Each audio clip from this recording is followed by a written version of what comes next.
День алмазодобытчика и День города отметили в минувшие выходные жители Удачного. О том, какие мероприятия состоялись в эти дни, расскажет Ирина Балкова.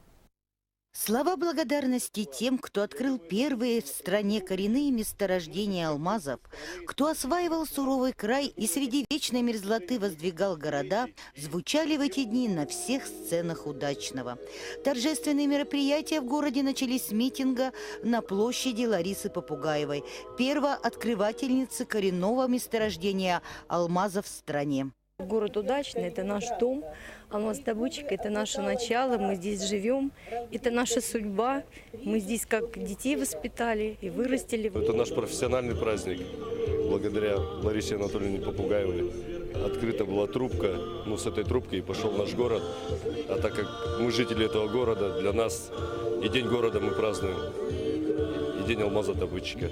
Чествование передовиков производства и ветеранов алмазодобывающей промышленности продолжилось в зрительном зале Удачнинского отделения культурно-спортивного комплекса.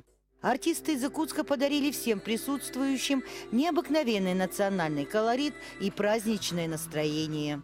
В следующем году удачницы отметят полувековой юбилей города. И уже сейчас началась подготовка к празднованию. Строятся дороги, обновляются фасады домов.